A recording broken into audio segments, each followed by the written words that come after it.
ಆತ್ಮೀಯ H16 news ಅರ್ಥಾತ್ ಹೇ ಸೀತಾರಾಮಗೆ ಸ್ವಾಗತ. ನಾನು ನಿಮ್ಮವ MI ಅಥವಾ ಮಲ್ಲಪ್ಪ ಜೋತಾವರ್. ಆದ್ಮೇಲೆ ಈಗ ತಾವು ದಿನ ಸುದ್ದಿಗಳನ್ನ ಅದರ ಜೊತೆಗೆ ವಿಶೇಷತೆಗಳನ್ನ ನೋಡ್ತಾ ಹೋಗಿ ವಿಶೇಷ ಈ ಮೊದಲನೇ ಸುದ್ದಿಯನ್ನು ನೋಡಿ.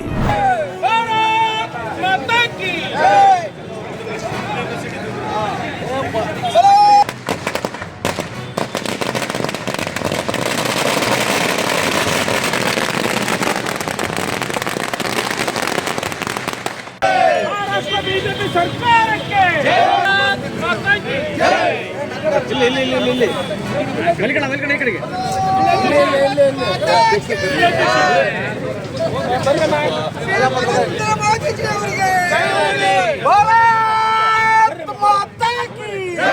ಭಾರತೀಯ ಜನತಾ ಪಕ್ಷಕ್ಕೆ, ಮಹಾರಾಷ್ಟ್ರ ಭಾರತೀಯ ಜನತಾ ಪಕ್ಷಕ್ಕೆ, ನರೇಂದ್ರ ಮೋದಿಜಿ ಅವರಿಗೆ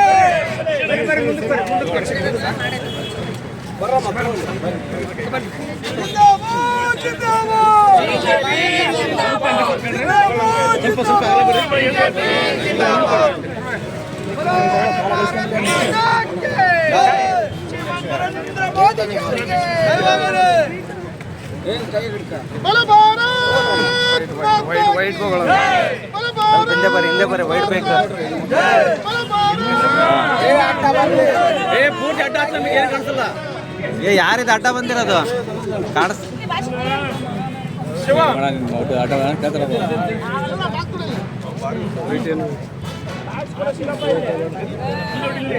ಕಾಣಿಸಲ್ಲ, ಯಾರು ಕಾಣಿಸಲ್ಲ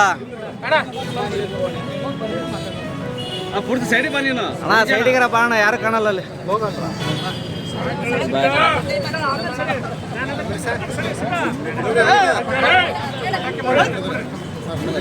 ಮಹಾರಾಷ್ಟ್ರ ಬೂತ್ ಮಟ್ಟದ ಕಾರ್ಯಕರ್ತ ಬಂಧುಗಳಿಗೆ, ಮಹಾರಾಷ್ಟ್ರ ಬೂತ್ ಮಟ್ಟದ ಕಾರ್ಯಕರ್ತ ಬಂಧುಗಳಿಗೆ ಭಾರತ್ ಮಾತಾ ಕೀ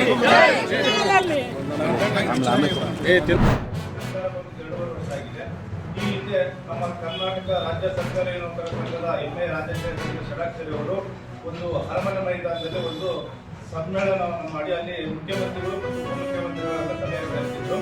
ಅಲ್ಲಿ ಹಕ್ಕು ಒತ್ತಾಯ ಮಾಡಿದಾಗ ಈ NPS ವಿಚಾರವಾಗಿ ಒಂದು ಸಮಿತಿಯನ್ನು ರಚನೆ ಮಾಡಿ ಹೊರ ರಾಜ್ಯಗಳಿಗೆ ಆಲ್ರೆಡಿ NPS ಅನ್ನು OPS ಜಾರಿ ಮಾಡಿರ್ತಕ್ಕಂಥ ಹೊರ ರಾಜ್ಯಗಳಿಗೆ ಅಧ್ಯಯನಕ್ಕೆ ಕಳಿಸಿದ್ದು ವರದಿ ತರಿಸಿಕೊಂಡು ಆದಷ್ಟು ಬೇಗ ನಿಮ್ಮ ಸಮಸ್ಯೆಯನ್ನು ಈಡೇರಿಸಲಿಕ್ಕೆ ನಮ್ಮ ಸರ್ಕಾರ ಪ್ರಯತ್ನ ಮಾಡಿದೆ ಅಂತ ಒಂದು ಭರವಸೆಯನ್ನು ನೀಡಿದ್ದು.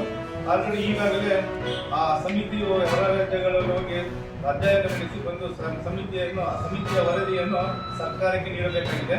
ಆ ಸರ್ಕಾರದ ಆ ವರದಿಯನ್ನು ತಗೊಳ್ಳಕ್ಕೆ ಸರ್ಕಾರ ಸ್ವಲ್ಪ ವಿಳಂಬ ಮಾಡ್ತಾ ಇದೆ ಅಂತ ನಮ್ಗೆ ಅನಿಸ್ತಾ ಇದೆ. ಅದಕ್ಕೋಸ್ಕರವಾಗಿ ಈಗ ನಾವು ಆ ಹಕ್ಕು ಒತ್ತಾಯಕ್ಕೋಸ್ಕರ ನಮ್ಮ NPS ಅಖಿಲ ಕರ್ನಾಟಕ NPS ನೌಕರರ ಸಂಘ ರಾಜ್ಯ 2ನೇ ಕಾರ್ಯಕಾರಿ ಸಭೆಯನ್ನು ನಮ್ಮ ದಾವಣಗೆರೆ ಜಿಲ್ಲೆಯಲ್ಲಿ ಜನವರಿ 18ನೇ ತಾರೀಕು ಕುವೆಂಪು ರಂಗಭವನದಲ್ಲಿ ಹಮ್ಮಿಕೊಂಡಿದ್ದೀವಿ. ಆ NPS 2ನೇ ರಾಜ್ಯಗಳ ಸಂಘದಲ್ಲಿ ನಮ್ಮ ಕರ್ನಾಟಕ ರಾಜ್ಯ ಸರ್ಕಾರಿ ನೌಕರರ ಸಂಘದ MA ರಾಜ್ಯಾಧ್ಯಕ್ಷರಾಗಿರ್ತಕ್ಕಂಥ PH ಷಡಕ್ಷರಿ ಅವರು ಗಣ ಉಪಸ್ಥಿತರಿದ್ದಾರೆ. ಹಾಗೆಯೇ ಹೊಸಳ್ಳಿಯಲ್ಲಿ ಒಂದು ಮಲ್ಟಿ ವಿಲೇಜ್ ಸ್ಕೀಮ್ ನಡೀತಾ ಇದೆ. ಹೊಸಳ್ಳಿ ಮತ್ತು GPID ಆ್ಯಂಡ್ R6 ಹ್ಯಾಬಿಟೇಷನ್ಸ್ ಅಂತ. ಸೊ ಹೊನ್ನಾಳಿ ತಾಲೂಕಲ್ಲಿ 20 ಹ್ಯಾಬಿಟೇಷನ್ಸ್ and GPID and other 6 ಹ್ಯಾಬಿಟೇಷನ್ಸ್ Channagiri taluk. ಈ ಸ್ಕೀಮ್ ಮಲ್ಟಿ ವಿಲೇಜ್ ಸ್ಕೀಮ್ದ ಪ್ರೋಗ್ರೆಸ್ ನೋಡಲಿಕ್ಕೆ ನಾನು ಸೊ ಒಂದು ಇಂಟೆಕ್ನಲ್ ವೆಲ್ ನೋಡಿದೆ, ಚಾಕ್ಟಲ್ ಸೊ ಈ MESದ ಆಲ್ಮೋಸ್ಟ್ 65% ಕೆಲಸ ಮಾಡ್ತಾ ಇರ್ತದೆ. ಸೊ ಗುಣಮಟ್ಟದ ಕಾಮಗಾರಿ ಆಗಬೇಕು, ಆಮೇಲೆ ಸರಿಯಾಗಿ ಟೈಮ್ಲಿ ಕಂಪ್ಲೀಷನ್ ಆಗಬೇಕು ಅಂತ ನಾನು ಇಲ್ಲಿ ಎಲ್ಲ ಇಂಜಿನಿಯರ್ಸ್ಗಳಿಗೆ ಮತ್ತು ಕಾಂಟ್ರಾಕ್ಟರ್ಸ್ಗಳಿಗೆ. ಸೊ ಅದರ ಪ್ರಕಾರ ಕೆಲಸ ನಡೀತಾ ಇದೆ. ಖಂಡಿತ ನಾವು ಸರ್ ಇದು ಎಷ್ಟು ದಿವಸದಲ್ಲಿ ಕಂಪ್ಲೀಟ್ ಆಗ್ಬೋದು ಸರ್? September 2026 sir. ಈಗ ಇದು ಎಷ್ಟು ಅಮೌಂಟ್? ಇದು 49 crore ಸ್ಕೀಮ್ ಇರೋದು ಇದು. ಸೊ 49 crore 65% ಕಂಪ್ಲೀಟ್ ಆಗಿದೆ. ಸೊ ಉಳಿದ ಏನು ಇದಿದೆ ನಾವು ಮಾಡಿಸ್ತೀವಿ ವಿದಿನ್ ಸೆಪ್ಟೆಂಬರ್ 2026. Thank you. ಈಗ ನನ್ನ ಮನುಷ್ಯನಿಗೆ ಏನು ಬೇಕಾಗಿರೋದು? ಮನುಷ್ಯನಿಗೆ ಬಡವನಿಗೆ ಏನು ಬೇಕಾಗಿರೋದು?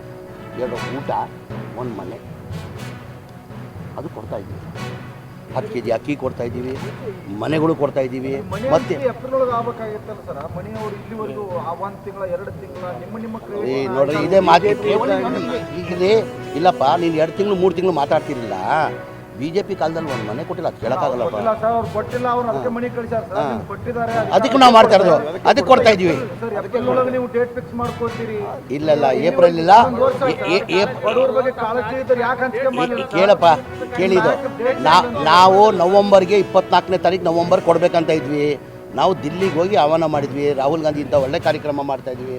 ರಾಹುಲ್ ಗಾಂಧಿಗೆ ಮತ್ತು ಖರ್ಗೆ ಸಾಹೇಬ್ರಿಗೆ ಆಹ್ವಾನ ಕೊಟ್ವಿ. ಅವಾಗ ಖರ್ಗೆ ಸಾಹೇಬ್ರು ಏನಂದ್ರು, ನೋಡಪ್ಪ ಈ ನವಂಬರ್ 24 ಅಂದರೆ ಈಗ ಡಿಸೆಂಬರ್ ಬಂದುಬಿಡ್ತಾವೆ, ಒಂದೇ ತಿಂಗಳು, ಹೊಸ ವರ್ಷದಲ್ಲಿ ಕೊಡುವ ಒಳ್ಳೇದಾಗ್ತದೆ ಅಂತ ಹೇಳಿ ಹೊಸ ವರ್ಷದಲ್ಲಿ ಕೊಡ್ತೇವೆ. ಅದೆಲ್ಲ ಏನೇನೂ ಇಲ್ಲ ನೋಡಿ. ಇಷ್ಟೇ ಸರ್ ನಾನು ಹೇಳೋದು. ನಮ್ಮ ಈಗ ಒಂದು ನಿಮಿಷ ಮಾಧ್ಯಮ ಸ್ನೇಹಿತರಿಗೆ ನಾನು ಹೇಳ್ತೀನಿ, ಓಪನ್ ಕೇಳಿ ಒಂದು ನಿಮಿಷ. ಒಂದು ಇತಿಹಾಸ ತೆಗೀರಿ, ಕಾಂಗ್ರೆಸ್ ಪಕ್ಷದ ಇತಿಹಾಸ ತೆಗೀರಿ, BJP ಪಕ್ಷದ ಇತಿಹಾಸ ತೆಗೀರಿ. ಯಾವಾಗ ಚುನಾವಣೆ ಬರ್ತದೆ, ಜನಗಳು ಮುಂದೆ ಹೋದರೆ ಕಾಂಗ್ರೆಸ್ ಪಕ್ಷದವರು ಅವ್ರ ಸಾಧನೆಯನ್ನು ತೋರಿಸ್ತೀವಿ. ನಾವು ನಮ್ಮ ಸರ್ಕಾರ ಇತ್ತು, ನಾವು ಇಂಥ ಭಾಗ್ಯಗಳು ಕೊಟ್ಟಿದ್ದೀವಿ, ಇಂಥ ಕಾರ್ಯಕ್ರಮಗಳು ಕೊಟ್ಟಿದ್ದೀವಿ, ಇನ್ನು ನಮ್ಮ ಸರ್ಕಾರ ಬಂದರೆ ಇಂಥ ಕಾರ್ಯಕ್ರಮನ ಕೊಡ್ತೀವಿ. ಒಂದು ನಿಮಿಷ ನಾನು ಕಂಪ್ಲೀಟ್ ಮಾಡಕ್ಕೆ ಕೊಡಿ ಆಮೇಲೆ ಹೇಳಿ ಸರ್. ನೀವು ಹೇಳಿದ ಉತ್ತರ ಕೊಡ್ತೀನಿ. ಒಂದು ನಿಮಿಷ. ಹಾಂ, ತಾವೆಲ್ಲ ಇಲ್ಲಿವರೆಗೆ ಸುದ್ದಿಗಳನ್ನು ನೋಡಿದಿರಿ, ಜೊತೆಗೆ ವಿಶೇಷ ಘಟನೆಗಳನ್ನು ಸಹ ನೋಡಿದಿರಿ. ಅದು ನಿಮ್ಗೇನು ಅನ್ನಿಸ್ತು? ನಿಮಗೆ ಲೈಕ್ ಮಾಡಿರಿ, ಶೇರ್ ಮಾಡಿರಿ, ಕಾಮೆಂಟ್ ಮಾಡಿರಿ, ಜೊತೆಗೆ ಸಬ್ಸ್ಕ್ರೈಬ್ ನಿಲ್ಲಿಸ್ಬೇಡ್ರಿ. H16 ನ್ಯೂಸ್ ಅರ್ಥಾತ್ ಸಿದ್ದರಾಮಯ್ಯ ಸತ್ಯದ ಕೈಗನ್ನಡಿ ವಂದನೆಗಳು.